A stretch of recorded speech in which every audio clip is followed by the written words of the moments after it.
आतापर्यंत सत्य घटनेवर आधारित अनेक चित्रपट आले. प्रत्येक सिनेमाने आपली एक वेगळी ओळख निर्माण केली. मात्र सध्या प्रदर्शित झालेल्या कहाणीनं देशाचे पंतप्रधान नरेंद्र मोदी यांचंही मन जिंकले. ती कहाणी म्हणजे 2002 साली झालेलं गोधरा हत्याकांड. 12th फेल, सेक्टर 36 आणि आता द साबरमती रिपोर्ट या चित्रपटातून आपला अभिनय आणि सत्य घटना जगासमोर आणणाऱ्या विक्रम मॅसीनं अत्यंत कमी कालावधीत प्रेक्षकांच्या मनात घर केले.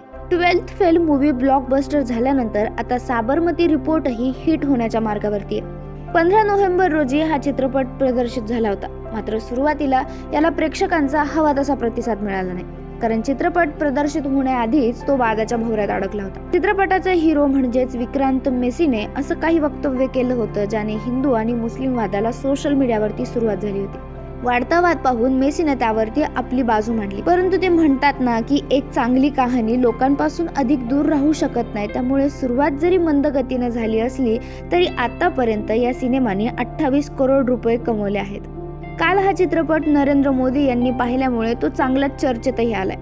आता या चित्रपटाची नेमकी स्टोरी काय आहे ते जाणून घेऊयात. 2002 साली गोधरा हत्याकांड झाल्यानंतर गुजरातच्या अनेक भागात हिंसाचार उसळला होता. या घटनेवरती आधारित ही कहाणी आहे.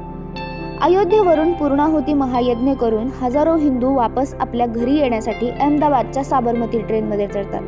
त्यानंतर गोधरा येथे ट्रेन 2 वेळेस थांबवण्यात येते. तेव्हा तब्बल 2000 लोक ट्रेनवरती दगडफेक करून बाहेरच्या बाजूने ट्रेनचे दरवाजे बंद करतात आणि यातच गाडीच्या 4 डब्यांना आग लागते. हे ते 4 डबे असतात ज्यामध्ये अयोध्येवरून आलेला हिंदू समाज असतो. या घटनेत 59 जण जळून खाक होतात तर 48 जण जखमी होतात. ही घटना कशी घडली, गाडीला आग कशी लागली हे ठरवून करण्यात आलं का?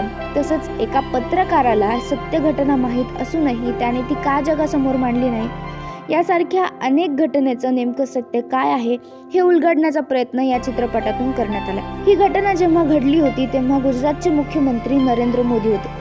त्यामुळे त्यावेळी त्यांच्यावरती प्रचंड टीका करण्यात आली होती. परंतु आता हे सत्य जगासमोर या चित्रपटाच्या माध्यमातून येत असल्यामुळे मोदींनी चित्रपटाचं कौतुक केलं आहे. हा चित्रपट धीरज सरना यांनी दिग्दर्शित केला असून या चित्रपटामध्ये अभिनेता विक्रांत मेसी, राशी खन्ना आणि रिद्धी डोगरा हे प्रमुख भूमिकेत आहेत. तर चित्रपटाची निर्मिती एकता कपूर यांनी केली आहे. तुम्हाला याबाबत काय वाटतं हे आम्हाला कमेंट बॉक्समध्ये सांगायला विसरू नका. तुम्हाला जर व्हिडिओ आवडला तर व्हिडिओला लाईक करा, शेअर करा आणि आमच्या चॅनलला सबस्क्राईब करा.